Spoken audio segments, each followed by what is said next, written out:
మన ముకుంద జ్యువెలర్స్ కొత్త బ్రాండ్ పూర్వి అందమైన 18 గ్రామ్స్ బంగారు ఆభరణాలు దుబాటు ధరల్లో వివరాలకు సంప్రదించండి. నమస్తే, వెల్కమ్ టు సుమన్ టీవీ. నేను పద్మిని. ప్రస్తుతంతో పాటు ప్రముఖ ఆధ్యాత్మికవేత్త లక్ష్మీ నరసింహస్వామి ఉపాసకురాలు, స్పిరిచువల్ హీలర్ స్రవంతి గారు ఉన్నారు. మాట్లాడదాం. అక్క నమస్తే. అక్క నమస్తే పద్మిని. అక్క, అమ్మవారి నామాల్లో చాలా చాలా మహిమాన్వితమైనటువంటి నామాలు ద్వాదశి నామాలు కదా. దీన్ని కూడా మీరు పరిచయం చేసి చాలా మంది నిత్యం వాళ్ళ పూజలో ఈ నామాల్ని చదువుకోవటం అనేది ఇంకా అది అలవాటైపోయినటువంటి విషయం. ఇంకా తెలియని వాళ్ళ కోసం ఒకసారి మళ్ళీ చెప్పండి, ఈ నామాలకు ఉన్నటువంటి వైశిష్ట్యం ఏమిటి, ఎలా చదువుకోవాలి, ఎప్పుడు మొదలు పెట్టాలి, ఇవన్నీ ఒక్కసారి. తప్పకుండా చెప్తాను పద్మిని. చిన్నప్పుడు లలితా సహస్రనామాలు చదువుతూ ఉంటే గనక చాలా రహస్యమైనవి, చాలా నిగూఢమైనవి, చదువుకోకూడదు అది ఇది అని చెప్పి నన్ను చాలా వారించేవారు అనమాట. ఓ, ఈ చదవద్దు అనేది మీ చిన్నప్పటి నుంచి ఉందా? అయ్యో ఉంది. అందులో నా చిన్నప్పుడు అంటే ఆల్మోస్ట్ నేను 15-16 ఇయర్స్ ఉన్నప్పుడు భక్తి అనే దానికి ఒక కొలమానం అనమాట. ఒక మనిషికి ఒక ఈ ఏజ్ లో ఇంతకు మించి ఉండదు. అంటే వీళ్ళు ఎవరు ధ్రువోపాఖ్యానం చదవలేదన్నమాట. అసలు అవన్నీ మర్చిపోయారు. ధ్రువుడా, అందరూ ధ్రువులు అయిపోతారా? అసలు ధ్రువుడు ఎవరు అని అన్నారా? ధ్రువులు అందరూ ధ్రువులు అయిపోతారా? అవన్నీ కాదు. ముందు కాన్సన్ట్రేట్ ఆన్ యువర్ స్టడీస్ అంతే. చదువు అసలు కొన్ని విషయాలు నాకు ఆశ్చర్యం అనిపించేది. పూజ చేసుకుంటోంది మా అమ్మాయి అని చెప్పడానికి కూడా మా అమ్మ భయపడేది. ఏమిటమ్మా ఎందుకు అంత బాధ, నేను పూజ చేసుకుంటే ఏంటి, వాళ్ళకేంటి బాధ అని అంటే, నీకు తెలియదులే వదిలేసాయి అనేది మా అమ్మ. నువ్వు చేసుకో, నువ్వు చేసుకుంటున్నావు అని చెప్పి నేను చెప్పకపోతే నీకేంటి బాధ అనేది. అలా నాకేమో చాలా ఇంట్రెస్ట్ ఉండేది. సంవత్సరం పాటు చేసాం మేము సంతోషం అవుతుంది అమ్మవారి పూజ. 52 వీక్స్ చేసాం అన్నట్టు. ఎంత సంతోషమో అసలు నాకైతే భలే ఆనందంగా అనిపిస్తుంది ఆ అమ్మవారి పూజ చేసుకుంటుంటే. అట్లా ఒక్కొక్క వారం ఒక్కొక్కటి చేయాలని అనిపించింది, సంకల్పం చెయ్యాలి అని అనిపించింది. సంతోషం అంతే, ఏం లేదా, కోరిక లేదా, ఏం లేదు. 52 వీక్స్ చెయ్యాలి అని అంతే. అలా అలా అనిపించింది. అలా ఒక్కొక్క పూజ అలా అలా అలా పెరుగుతూ వచ్చింది అనమాట. అసలు లలితా సహస్రనామంలో రహస్యము అంటే ఏంటంటే, నువ్వు చదువుతున్నావు అని 10 మందికి చెప్పకని అర్థం అది. ఓకే, అంతేకాని చదవకుండా ఉండడం కాదు. హయగ్రీవుడు అగస్త్యుడు రహస్యంగా సంవాదించుకుంటున్నారు. ఇలా ఉంటుంది అమ్మవారు, ఇలా ఇలా అని చెప్తున్నారు అన్నమాట. చదువుకుంటున్నారు అంటే ఏంటి అని అంటే, అంత పెద్దవాళ్ళు కూడా రహస్యంగా చదివిందే కానీ బాహాటంగా మేము చదువుతున్నాము, మేము ఇన్నిసార్లు పారాయణం చేస్తామని చెప్పకూడదు అనమాట. అది ఏమంటే మీరు లలిత చదువుకుంటారా అంటే, చదువుతున్నాను అని కూడా అనకూడదు, అమ్మవారి దయతో అని అనాలి. అదన్నమాట అర్థం. అంతేగాని దాన్ని తీసుకొని వెళ్ళి, రహస్యాన్ని తీసుకొని వెళ్ళి ఇంకో రహస్యం చేసేసారు. అందుకే ఏంటంటే దుర్గా ద్వాదశి నామాలు ఏంటంటే లలితా అమ్మవారిది గనక చాలా సార్లు నాకు చెప్పింది ఏంటంటే, విష్ణు సహస్రనామం ఈజీ, లలితా సహస్రనామం కంటే లలిత సహస్రం చదువుతుంటే కొంచెం తప్పులు పోతాయేమో అని భయం అనిపిస్తుంది అంటారు. అలా ఎప్పుడు భయపడకూడదు. ఏదైనా రికార్డ్ పెట్టుకొని మీరు చదవడం అనేది చూసుకుంటూ ఎలా మనం పలుకుతున్నాము అని అంటే, ఆల్మోస్ట్ మీరు 15-20 మినిట్స్లో చదవడానికి వచ్చేస్తుంది. మీకు రెండు వచ్చు కదా, మీరు చెప్పండి ఏది ఈజీ. లలితే లలితే ఈజీ, విష్ణువే కష్టం. అవును, లలిత అమ్మవారిదే ఈజీ. తండ్రి కదా, కాస్త ఉంటుంది, స్ట్రిక్ట్ గా బిహేవ్ చేస్తాడు. అమ్మవారు సాత్వికం. బాగుంది. అయితే అట్లా ఒకవేళ మీరు చదవలేకపోతున్నాము అనుకుంటే కనుక, అయ్యో చిన్నప్పుడు చదువుకుంటే బాగుండేది కదా, ఇప్పుడు చదవలేకపోతున్నాము అని కనుక ఉంటే కనుక, అమ్మవారికి ఇంకోటి ఏంటంటే, మనం దుర్గా అమ్మవారిని చూసినప్పుడు లలితా సహస్రంతో పూజ చేస్తాము, ఇక్కడ కుంకుమార్చన అన్నప్పుడు మరి దుర్గా అమ్మ కదా, ఆవిడకి లలితా సహస్రంతో చేస్తే ఎట్లా, దుర్గా అమ్మవారిని దుర్గగా గుర్తించాలి కదా అనేది అనిపిస్తుంది అనమాట.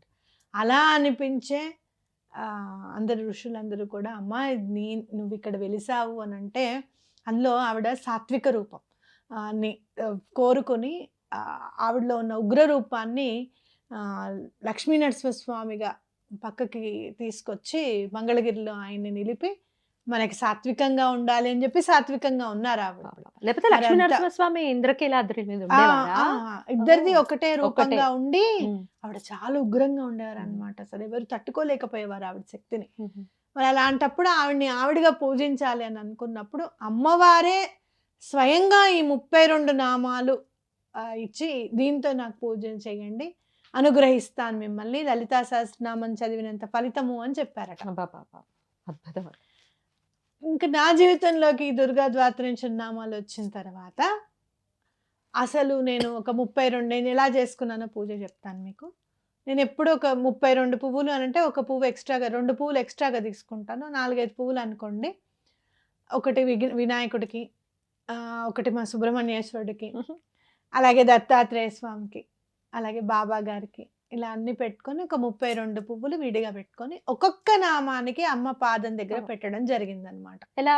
దుర్గా దుర్గా దుర్గార్తి దుర్గార్తిశమని, శమని, దుర్గా ఓ. పద్వినివారిణి, దుర్గమచ్చేదిని, దుర్గా సాధిని, అట్లా. దుర్గన బా ఏం ఆ. బాగుంటుంది. మీ శృతి కూడా ఎంత బాగా చెప్తారు. ఇప్పుడు చదివి వినిపిస్తారులేండి. హా, హా. అలా పెట్టుకుని అమ్మ నాకు ఈ పని అయ్యేటట్టుగా చూడు అని నేను దండం పెట్టుకుంటే మీరు నమ్మండి, 3వ రోజు నా అకౌంట్లో 50,000 పడ్డాయి. వాళ్ళు డబ్బులు ఇవ్వాలి నాకు.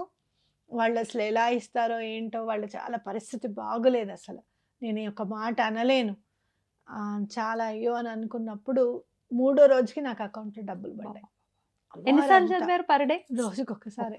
ఒక్కసారే ఒక్కొక్క పువ్వు పెట్టాను. 32 పువ్వులు పెట్టాను అనమాట. 3 రోజులు చేయంగానే 3 రోజులు చేయగానే డబ్బులు రిటర్న్ వచ్చాయి నాకు. అద్భుతం అక్క. రిటర్న్ వచ్చేదాకా చేస్తానమ్మా అని దండం పెట్టుకున్నాను. నువ్వేమిటో చాలా తొందరగా పలుకుతావట ఈ మాట, ఈ నామాలకి.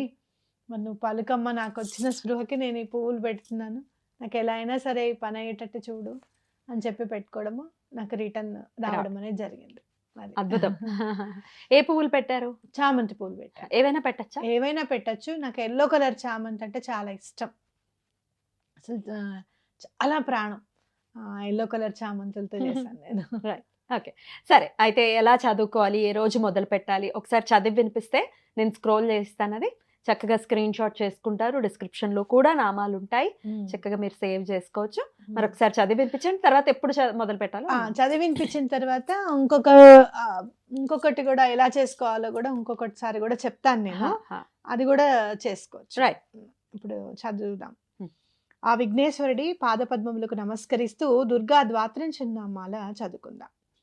దుర్గా దుర్గార్తిశమని, దుర్గా పద్వినివారిణి, దుర్గమచ్చేదిని, దుర్గసాధిని, దుర్గనాశిని, దుర్గతోద్ధారిణి, దుర్గనిహంత్రి, దుర్గమాపహ, దుర్గమజ్ఞానద, దుర్గదైత్యలోకదవానల, దుర్గమాలోక, దుర్గమాత్మస్వరూపిణి, దుర్గమార్గప్రద, దుర్గమ విద్య, దుర్గమాశ్రిత, దుర్గమజ్ఞాన సంస్థాన, దుర్గమధ్యానవాసిని, దుర్గమోహ, దుర్గమగ, దుర్గమార్ధస్వరూపిణి, దుర్గమాసుర సంహంత్రి, దుర్గమాయుధధారిణి, దుర్గమాంగి, దుర్గమాత, దుర్గమ్య, దుర్గమేశ్వరి, దుర్గభీమ, దుర్గభామ, దుర్గభా, దుర్గధారిణి, నామావళిమిమాం యస్తు దుర్గాయ మమ మానవః పఠేద్వత్సర్భయాన్ముక్తో భవిష్యతి న సంశయః శత్రుభిః పీడ్యమానో వా దుర్గబంధగతోऽపి వా ద్వాత్రింశన్నామ పాఠేన ముచ్యతే నాత్ర సంశయః. ఇది శ్రీ దుర్గా ద్వాత్రింశన్నామావళి స్తోత్రం. అద్భుతం అక్క, ఎంత చక్కగా చాలా చక్కగా చెప్పారు. రైట్, ఇంకొకటి చెప్తా అన్నాను కదా, నాకు స్ఫురణకు ఉన్నది ఏంటంటే, ఏవైనా సరే శుక్రవారం చేసుకుంటాము. మనం తమలపాకుల హారతి గురించి చెప్పాము, ఆ హారతి ఇస్తాము అమ్మవారికి అని గనక మీకు మనసులో అనిపిస్తే ప్రతి శుక్రవారం ఒక్క రకం పువ్వు తీసుకోండి. ఇవాళ చామంతి 32 పువ్వులు, ఒకటి ఇంటి విలవెల్పుకి, ఒకటి మనకి విఘ్నేశ్వరుడికి, ఒకటి దత్తాత్రేయ స్వామికి, మొత్తం 35 పూలు తీసుకోండి. ఏవైనా సరే ముందు వాళ్ళకి 3 పెట్టేసి 32 పూలతో అమ్మవారికి పూజ చేసుకోవడం. అలా మళ్ళీ 2వ వారం ఇంకొకటి, అట్లా మీరు చక్కగా 32 వారాలు చేసుకోవచ్చు. అబ్బా, 32 వారాలు చేయమంటున్నారు. ఏదైనా చాలా పెద్ద సంకల్పం ఉందనుకో, జరగట్లేదు ఆ పని, అవ్వట్లేదు అని అనుకున్నప్పుడు ఇది సంకల్పంగా తీసుకొని చేసుకుంటే చాలా మంచిది అని చెప్పుకోవచ్చు. శుక్రవారాలే చేయమంటారా? ఇంకే శుక్రవారమే చేసుకోవాలి. అమ్మవారికి శుక్రవారమే కదా ఇంపార్టెంట్. శుక్రుడే కదా నీకు లగ్జరీ ఇస్తాడు, లేకపోతే భోగభాగ్యం అంతా ఇస్తాడు. శుక్రుడు ఉంటే వాట్ నాట్ మొత్తం వచ్చేస్తుంది, అల్టిమేట్ అసలు. రైట్, అయితే ఏ సమయంలో చేయమంటారు? పొద్దున పూట చేసుకోండి. లేదు మేము సాయంత్రం చేసుకుంటాము అని అంటే అన్నం తినకుండా ఉండి కాస్త టిఫిన్ అట్లా ఏమైనా చేసుకొని సాయంత్రం వచ్చి మళ్ళీ స్నానం చేసి చేసుకోండి. సూతకంలో ఉన్న వాళ్ళు ఇవి చేసుకోవచ్చా? లేదు, చేయకూడదు. మనం శుద్ధకంలో ఎందుకు చేసుకోకూడదు? మనం ఒక వేడుకగా చేసుకుంటున్నాం అమ్మవారికి, అంతే కదా, ఒక వేడుకగా ఒక పండగలా చేసుకుంటున్నాం, అలాంటప్పుడు చేసుకోకూడదు కదా. కోరిక రీత్యా ఏదైనా కోరిక అవ్వనివ్వండి, పిల్లల చదువుల కోసమో, పిల్లల పెళ్లిళ్ళ కోసమో, లేకపోతే భర్త ఉద్యోగం కోసమో, భర్త ఆరోగ్యం కోసం, ఒకళ్ళ కోసం ఇంట్లో సభ్యులు ఎవరైనా చేయొచ్చా? తప్పకుండా చేసుకోవచ్చు. అది నా ఇల్లు నా కుటుంబం అనుకున్న వాళ్ళు తప్పకుండా చేసుకోవచ్చు. అలాగే మరి మధ్యలో ఏదైనా అడ్డు వచ్చింది అనుకోండి, 32 వారాల్లో ఒక్కొక్కసారి రావచ్చు అడ్డు, పర్వాలేదా? నెక్స్ట్ వీక్ చేసుకోవచ్చు. రెండో వారం రాకుండా చూసుకోండి. ద్వితీయ విఘ్నం అంటాం కదా మనము, చేయాలి అనే సంకల్పం వచ్చేస్తుంది, మొదలు పెట్టేద్దాం అనుకున్నప్పుడు డేట్ చూసుకోండి. ఒకవేళ అది 5వ రోజు అయితే చేసుకోవచ్చా?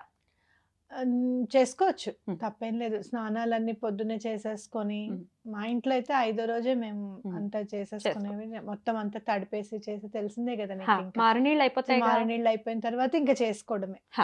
కొన్ని సందర్భాల్లో కొంతమంది 7వ రోజు నుంచి చేసుకుంటారు, కొంతమందికి కనపడొచ్చు కదా, ఫిఫ్త్ డే కూడా కనపడితే 7వ రోజు చేసుకోవడం అలవాటు. అలా కూడా మీరు వస్తే గనుక అలా ఆ వారం వదిలేసి చేసుకోవచ్చు. ఓకే, ఈ ప్రశ్న వస్తుందేమోనని ముందుగానే అడుగుతున్నాను. పూర్వ సువాసనలు చేయొచ్చా? చేయొచ్చు, తప్పకుండా చేయొచ్చు.